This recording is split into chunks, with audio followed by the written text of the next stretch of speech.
স্ত্রী যদি আপনার মায়ের নামে অভিযোগ দেয় আপনি শুনবেন, আগেই রেখে যাবেন না। স্ত্রী যদি আপনার বাবার নামে, পরিবারের নামে অভিযোগ দেয় আপনি আগে শুনবেন, পরে একটা কাজ করবেন, দেখবেন সমাধান হয়ে যাবে ইনশাআল্লাহ। একটা জিনিস প্রথমে মনে রাখবেন, আপনার বাড়িতে আপনি ছাড়া আপনার স্ত্রীর বলার মতো আর কোনো জায়গা নাই।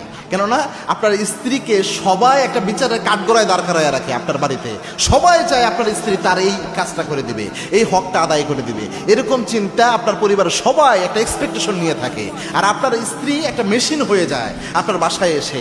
সে তার বাবার বাড়িতে ছিল রাজকন্যার মতো, সবাই তার জন্য পাগল ছিল, তার কাজগুলো করে দিত, তার মা তার সব কাজ করে দিত, তার বাবা তাকে সর্বশ্রেষ্ঠ আদরটা তাকে করতো। কিন্তু এখানে আসলে সে নিজেই কিন্তু দায়িত্বশীল হয়ে যায়। এই মানুষটার এমন একটা অবস্থা হয়, বলার মতো একটা জায়গাও অনেক সময় থাকে না। তো আপনার কাছে যদি দুই একটা মনের কষ্টের কথা বলতেও না পারে, তাহলে এটাও অপশন যদি আপনি বন্ধ করে দেন, এটা আরো বেশি খারাপের দিকে যায়। এই জন্য বলে যদি, তাহলে শুনবেন প্রথমে, শোনার পরে আপনি তাকে ঠান্ডা মাথায়, যখন সব বলা শেষ, ঠান্ডা মাথায় বুঝাইয়া বলবেন রসুলের একটা হাদিসের কথা।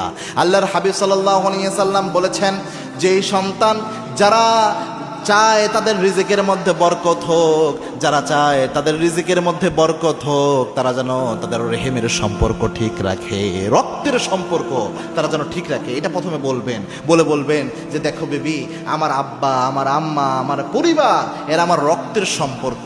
তারা যদি তোমাকে কষ্টও দেয়, এই রক্ত সম্পর্ক তো আমি ছিন্ন করে ফেলতে পারি না, করলে তোমারই ক্ষতি হবে। কেমনে?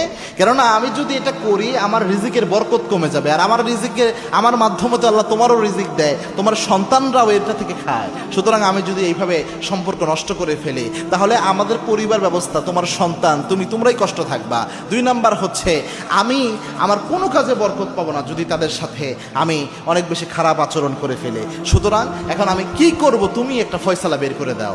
স্ত্রীর কাছে যখন সিদ্ধান্ত ছেড়ে দিবেন যে তোমার অভিযোগ তো এই যে এইগুলা, এখন আমার করণীয় কি? আমি একজন সন্তান, ধরো এই সন্তান হিসাবে এখন তুমি আমার জায়গায় বসে আমার কি করা উচিত এটা একটু আমার শিখাইয়া দাও। এভাবে বিবেকের উপর ছেড়ে দিবেন, দেখবেন আমার মনে হয় না যত খারাপ স্ত্রী হোক, সে যদি একদম রাগে দজ্জাল মার্কাও হয় আপনার বউ, আমার মনে হয় না বলবে এরকম মুহূর্তে এসে। হাদিস কয়েকটা যদি বলেন, আরো বহু হাদিস আছে কেন্দ্রিক, বলার পরে যদি বলেন, আমার মনে হয় না সে বলবে আপনি অনেক খারাপ রাগারাগি করেন। এরপরে বলবেন, মুরব্বী যখন মানুষরা হয়ে যায় একটু কথা বেশি বলে, ওমান নুআম্মিরহু নুনাক্কিসহু ফি খালক, যখন মানুষ বয়স হয়ে যায় পূর্বের অবস্থার মতো, ছোট বাচ্চারা যেমন ওই রকম হয়ে যায়, একটু কথাবার্তা বেশি বলবে, এটা স্বাভাবিক ব্যাপার। একটু মানায়া চলার চেষ্টা করো, একটু বুঝাইয়া নেওয়ার চেষ্টা করো।